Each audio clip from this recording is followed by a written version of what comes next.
Le petit matin Sud Radio. Maxime Trouleau. Vous avez peut-être vu ces images impressionnantes, effectivement, hier, de l'effondrement de ce glacier en Suisse qui a littéralement rayé de la carte le petit village de Blatten, de l'autre côté de la frontière. Il y a toujours ce matin un disparu. Bonjour Jean-Marc Peyex. Bonjour. Merci d'être notre invité ce matin sur Sud Radio. Vous êtes le maire de Saint-Gervais-les-Bains en Haute-Savoie.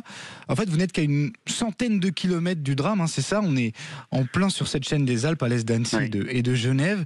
Monsieur le maire, est-ce que vous êtes inquiet ce matin que cela vous arrive aussi du côté de Saint-Gervais-les-Bains?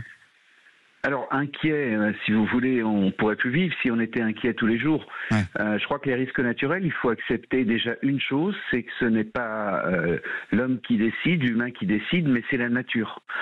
Et elle décidera de faire ce qu'elle veut quand elle veut, donc c'est à nous d'être humbles et puis peut-être de faire un petit examen de conscience aujourd'hui. On a cru pendant des décennies qu'on pouvait dompter la nature, on a fait n'importe quoi. On a construit des autoroutes, on a imperméabilisé des sols, on a construit des voies de chemin de fer, on a construit des maisons dans des lieux de risque, que ce soit des lieux d'éboulement, de glissement, sous des couloirs d'avalanche, sous des glaciers. Eh bien, il y a un moment où effectivement les choses changent et les maisons restent, mais peuvent être détruites. Et c'est pas tout à fait ce qui s'est passé en Suisse, mais c'est que ça, on est sous des glaciers. Eh bien, le jour où ça se passe, la théorie de l'instant T, elle existe et c'est ce qui est terrible, quoi. Ils ont eu un très bon réflexe, c'est d'anticiper, bien évidemment, et d'évacuer. Mais vous savez, la difficulté d'un maire, c'est surtout de convaincre sa population que ça peut arriver. Oui, on le voit notamment souvent dans des questions d'incendie ou d'inondation. Il faut expliquer aux gens que malheureusement, il y a trop de risques et qu'il faut quitter leurs habitations. Parfois, les gens sont propriétaires depuis qu'ils sont tout petits. C'est toujours difficile. Est-ce que du côté de Saint-Gervais-les-Bains, monsieur le maire, vous êtes dans une zone, justement, une zone à risque dont vous parliez à l'instant? Alors on n'a pas le même risque d'être sous des glaciers et d'avoir construit dessous. Par contre, on a eu une grosse catastrophe en 1892 où on a un glacier qui a explosé. Alors il y avait beaucoup moins de construction. Alors il a explosé la nuit.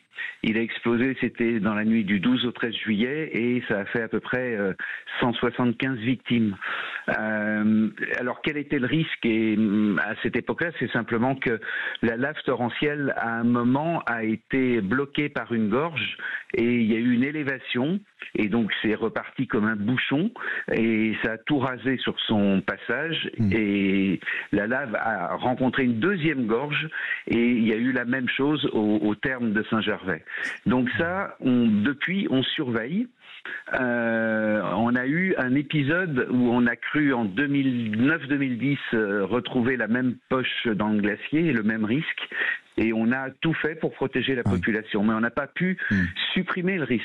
Oui, il y a toujours ce risque. Est-ce que justement, pardon, je vous coupe, monsieur le maire, est-ce que vous en discutez? J'imagine que vous avez dû en discuter avec ce qui s'est passé du côté de la Suisse, avec vos administrés, avec vos habitants.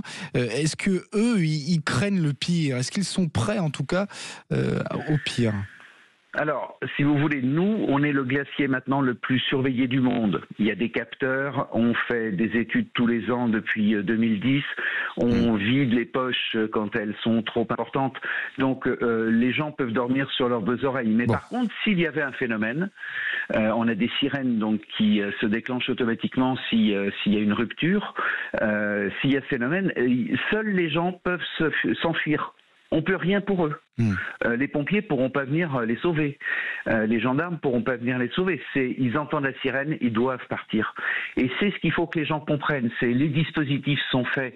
Ils sont faits pour sauver les gens, mais pour que c'est uniquement de l'auto-sauvetage. On ne pourra pas amener une armée pour aller les sauver. On ira les chercher sur les hauteurs, mais ils pourront pas. Il faut qu'ils partent. C'est pour ça qu'il faut faire énormément de prévention et c'est votre cas ce matin, Jean-Marc Peyex. Merci infiniment d'avoir été notre invité ce matin sur Sud Radio. Merci. Je rappelle que vous êtes le maire de Saint-Gervais-les-Bains du côté de la Haute-Savoie. Bonne journée à vous, 7h17.